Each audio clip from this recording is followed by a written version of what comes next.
creation or pricing, which should come first? Should I create value first, then give them my pricing? Or maybe give them pricing first and then create the value? Which should come first? Well, let's kind of go through that. Here's the sales process. Preliminary, and I just kind of shortened it a little bit, but I gave you the 5 basic steps. There's the preliminary facet, then there's investigative, demonstration, present, price. Now, what typically happens during the preliminary, during the investigative part where you're asking questions, during the demonstration phase, what is the client thinking? How much is this going to cost me? Now, when you finally get to the end and you do present the price, you're going to get 1 or 2 responses. One, well, that price sounds reasonable, or you're going to get the, you got to be kidding me. Okay? In most cases, if you're like me and other people, you're probably going to get the, you got to be kidding me. In other words, as the salesperson was going through the sales process saying, we got this, we can offer you A, B, C, D, E, the person is thinking, how much is this going to cost me? And then when you get to the end, it's not what they expected. Guess what? You may shock them with the price, and they're going to go, you got to be kidding. At that very moment, they're going to shut down and not buy. Now, what if we reconsider how we approach this? Now that we understand anchoring a little bit, maybe we should anchor the price early on in the sales process. For example, maybe put it right after the preliminary stage, or maybe even after the investigative phase, but introduce price early. Because if we introduce price early, instead of thinking how much is it going to cost me, the customer is now thinking, does that sound reasonable? Now this is a paradigm shift, folks. This is a paradigm shift. Most of us have been taught, create value first, then drop the price. What I'm suggesting here is that somewhere at the beginning, you start to drop the price, also known as the anchor, early on, so they can use that as a reference point. So when you get to the end, the pricing doesn't shock them. So let's take this process here, introducing pricing early, and how do we incorporate that into a response block structure that you can use to sell? All right, let's move into raising and anchoring price objections. We're going to bring these two together. We're going to talk about pricing and how you're going to use it with the response block structure. Now, let's go back to the structure itself. One of the client objections we often hear is your prices are too high. Sound familiar? Now, what if we say something like this? Our clients tell us that we're more expensive than others, but that depends on what they're buying. Again, what am I doing? I am raising the objection. I'm now going to offer to resolve it. Our typical product costs about $2,500 depending on your needs. But let me show you some options and you decide. Is that fair? Now there's a couple things going on here in the resolve statement. Notice that I introduced price. And the first price I introduce is $2,500 because I want to anchor the client. In other words, I introduce price early, so now the customer is thinking, $2,500. Is this going to be worth it? Does this sound expensive? Is it really what I want? But again, $2,500, I've just anchored them, much like I did with the Social Security number exercise we did. I now anchor them with $2,500. Notice the last phrase there, is that fair? What am I asking for? I'm asking for permission to go ahead and actually show what I have to offer. But again, I've anchored the client with $2,500 as a price point. I then go ahead and demonstrate that what I have to show them, and then I tie them down this way.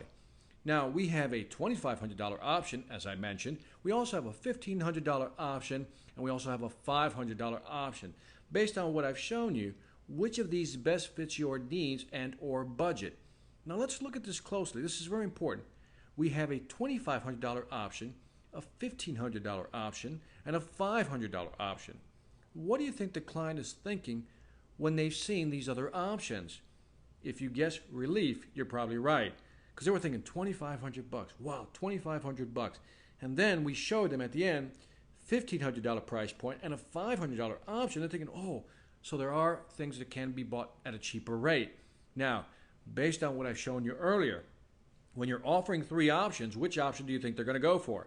You're right if you said $1,500. I also said, based on what I've shown you, which of these do you think best fits your budget or needs?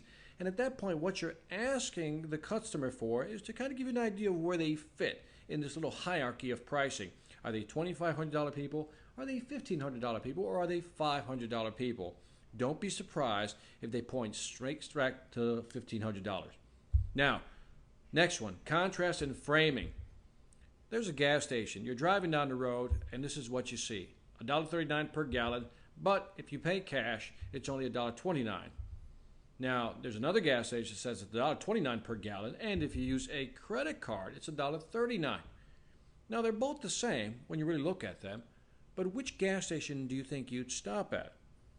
Well, if you said the first one, you'd be right.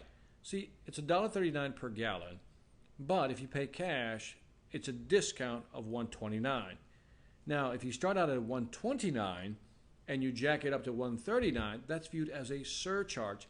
In other words, how we present price, what I present first versus what I present second, makes a great deal of difference in how people perceive your pricing. Now, how can we use this within the response block structure? Let's take a look at that. Again, your price is too high is the objection. Our client tells us that we're more expensive than others, but it depends on what they're buying. Our products range from $2,500 to as low as what? $500 depending on your needs. Let me show you some options. What did I just do there? I just set the actual framing. I actually framed my pricing as high as $25, but also as low as what? $500. So at this point, as you're going through the demonstration and when you finally get to the tie down, the customer already knows what to expect. There is no surprise. And if you're lucky, when you say, based on what I've shown you, which one of these best fits your needs or budget, they're going to tell you exactly what you want to hear. But the great thing about using this structure is that there is no surprise when you get to the end. That's the power of using pricing, anchoring, and framing with the response block structure. Now, let's go ahead and do a quick review of what we learned. 1. Never let the prospect state an objection. We all know that if it's a publicly stated objection, they're more likely to stick to it, so we don't want that to happen. Second, list out every possible objection and then create a response block structure script that you can actually incorporate into a presentation or your one-on-one sales pitch. And remember, use anchoring or framing to control price perception. I can't emphasize that one enough. Use anchoring and framing to control price perception. I want to thank you. This has been Victor Antonio with Response Block Selling, an innovative approach to creating a persuasive sales presentation. For more information, go to www.salesinfluence.com. Thank you.